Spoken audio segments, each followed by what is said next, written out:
Daily Horoscope, May 9, 2024. Kay Aries, The World. Ibig sabihin, magiging maayos ang araw mo ngayon. Mapupunuan mo yung magiging creative ka, mapupunuan mo lahat, masusolusyonan mo yung problema mo, may darating na blessing. Good omen yung The World. So, expect mo na good for today.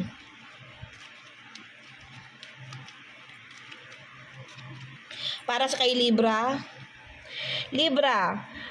Page of Pentacles na naka-reverse. Libra, ngayon, mag-ingat ka sa paggastos kasi may mga darating sa yung mga krisis o magkakaroon ka ng maling desisyon sa pera today. So, mag-ingat sa mga bibilhin, huwag masyadong bumili ng mga hindi kailangan. Okay, next. Para kay Taurus, Justice. So ngayon, masusolusyonan mo yung problema mo ngayon.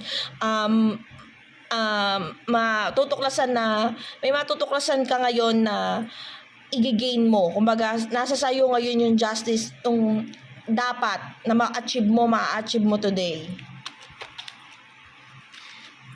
Para sa Scorpio,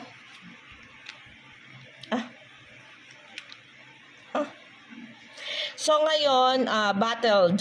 Mag-ingat ka sa mga taong sa lumuha mo, meron mga naiinggit sa'yo, may mararamdaman kang insecurities sa mga taong nakapaligid sa'yo. Then, basta be careful today kasi hindi maganda, lalo na sa mga taong nakapaligid sa'yo today. Gemini. So ngayon, masayang araw, hindi ka masasaktan. Ngayon, kung meron kang iniibig, kung meron kang positive card to kasi naka-reverse. So, kailangan i-pursue mo lang lahat ng dapat mong gawin ngayon, Gemini, kasi go today. Para sa'yo yung araw na to. Sagittarius. Sagittarius, medyo slow down tayo. Huwag tayo magdedesisyon sa ngayong araw na to. Kung ano man yung pinaplano mo, make slowly muna, mag-isip mabuti kasi hindi ayon sa'yo si universe. Cancer. Okay. Si Cancer, good sign to kasi alam mo kung ano yung direction na gusto mong puntahan. Nasa tamang pananaw ka, tama yung mga desisyon na gagawin mo today. So kung meron kang plano ngayon, ituloy mo. Kung may mga desisyon kung dapat gawin, wag mo nang guluhin yung isipan mo, diretso mo kung ano yung gusto mo. Diretso mo, maniwala ka sa instinct mo today. Para kay Capricorn, Page of Cups. So ngayon, may mga good opportunities na paparating sa'yo. Maganda siya. May mga paparating na pwedeng may mga suitors, pwedeng may magbubukas sa'yo ngayon today na mga opportunity, i-grab mo yon. May mga paparating, basta may incoming blessing sa'yo today. Pwedeng may mga tao ka makikilala today na bago, mga good sila sa'yo. So, okay for today. Leo. Okay.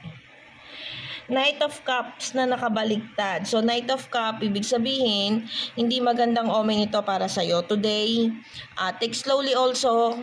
Mag-ingat ka sa mga desisyon mo. Huwag padalos-dalos. Pag-isipang mabuti.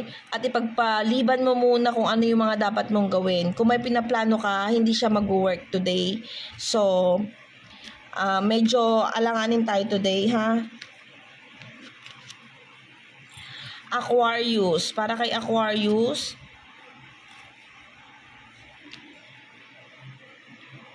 Judgment na nakabaliktad. So, ngayon, araw ng mga chismis para sa'yo, Aquarius.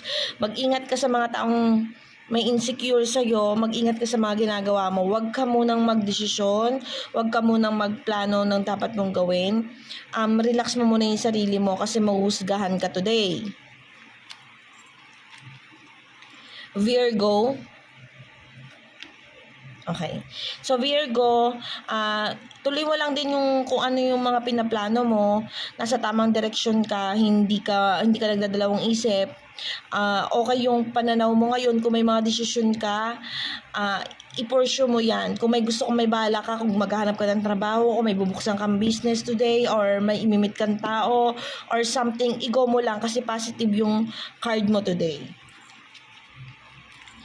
Pisces, the Hermit na nakabaliktad means the universe not giving you the guidance today. So, take slowly, mag-ingat, tapos, huwag uli mo nang gumawa ng mga desisyon. Relax lang today. Huwag ka masyadong padalos-dalos kasi kahit hindi ikaw yung gumawa ng cause ng problema, pwede kang magkaroon ng problema today, pwedeng magkaroon ng accident, pwede magkaroon ng hindi maganda kasi alignment sa'yo ni universe ay hindi para sa'yo tong today na to, kaya ingat. Sa mga nag-resonate po, salamat at sana gabay nyo po ito araw-araw. Thank you.